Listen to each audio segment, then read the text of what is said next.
Alice in Wonderland, Chapter 9, Part 2.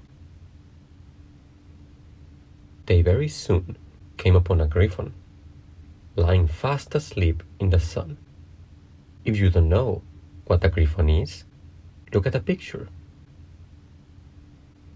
"Oh, blessed thing," said the queen, "and take this young lady to see the mockturtle, and to hear his history. I must go back and see after some executions I have ordered." And she walked off, leaving Alice alone with the griffon. Alice did not quite like the look of the creature, but on the whole, she thought it would be quite as safe to stay with it as to go after the savage queen. So she waited.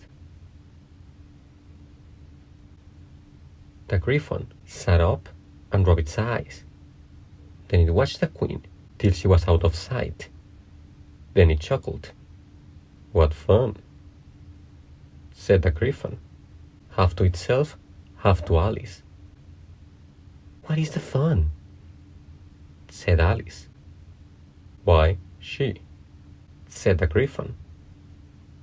"It's all her fancy, that. They never execute nobody, you know. Come on." "Everybody says come on here," thought Alice, as she went slowly after it. "I never was so ordered about in all my life. Never." They had not gone far before they saw the mockturtle in the distance, sitting sad and lonely on a little ledge of rock, and as they came nearer, Alice could hear him sighing, as if his heart would break. She pitied him deeply. "What is his sorrow?" she asked the griffon, and the griffon answered very nearly in the same words as before. "It's all his fancy, that.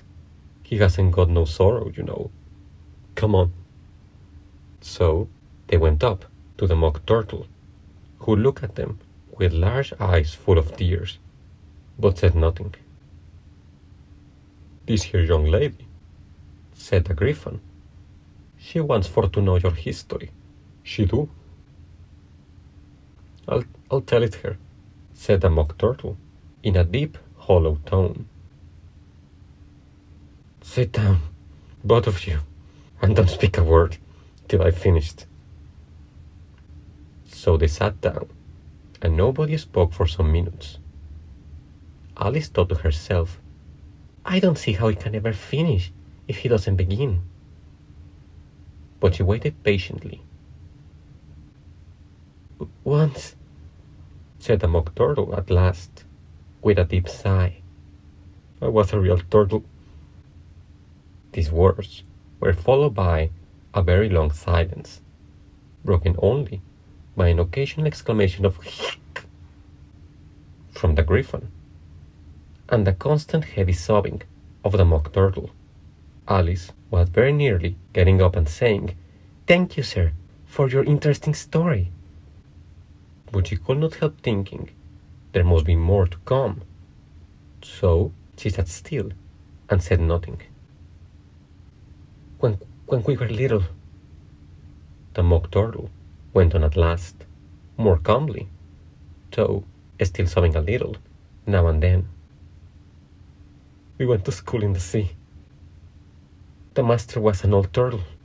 We used to call him Tortoise." "Why did you call him Tortoise, if he wasn't one?" Alice asked.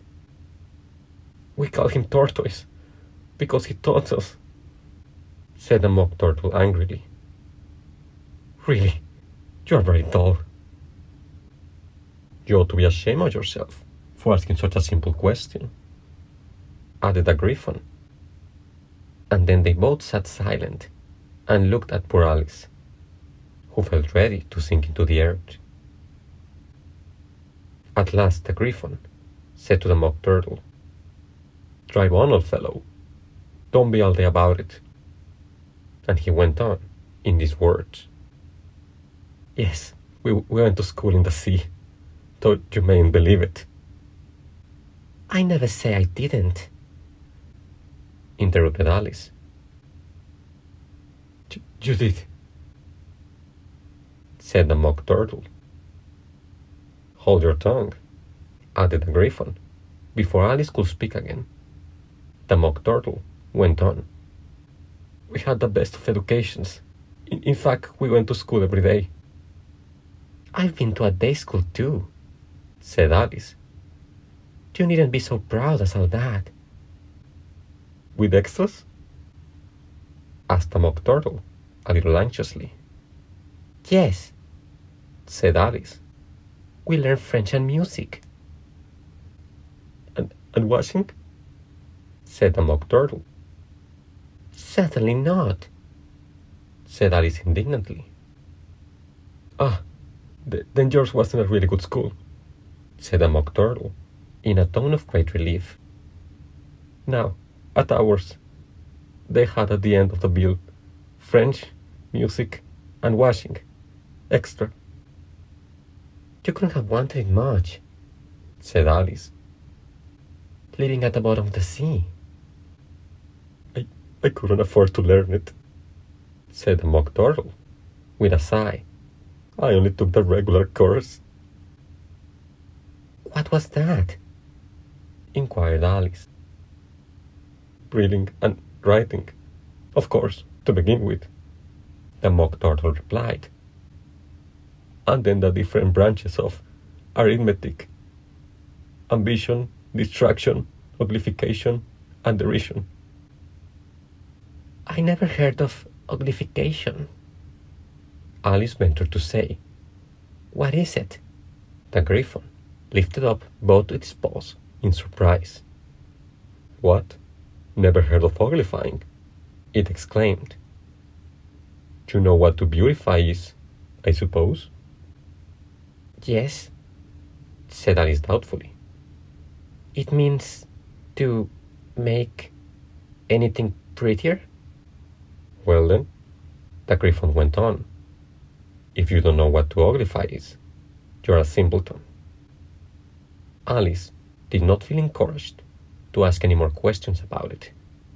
So she turned to the Mock Turtle and said, What else had you to learn? Well, there was mystery, the Mock Turtle replied, counting up the subjects on his flappers. Mystery, ancient and modern, with geography. Then drawing. The drawing master was an old conger eel that used to come once a week. He taught us drawing, stretching, and fainting in coils. What was that like? Said Alice. Well, I can't show it to you myself, the Mock Turtle said. I'm too stiff, and the Gryphon never learned it. Hadn't time, said the Gryphon. I went to the classics master, though. He was an old crab, he was. I never went to him, the Mock Turtle said with a sigh. He taught laughing and grief, they used to say. So he did, said the Gryphon, sighing in his turn. And both creatures hid their faces in their paws. And how many hours a day did you do lessons? Said Alice, in a hurry to change the subject. 10 hours the first day, said the Mock Turtle. 9 the next, and so on. What a curious plan, exclaimed Alice. That's the reason they are called lessons, the Gryphon remarked, because they lesson from day to day. This was quite a new idea to Alice, and she thought it over a little before she made her next remark. Then the 11th day must have been a holiday. Of course it was, said the Mock Turtle. And how did you manage on the 12th? Alice went on eagerly. That's enough about lessons, the Gryphon interrupted in a very decided tone. Tell her something about the games now. Thanks for listening.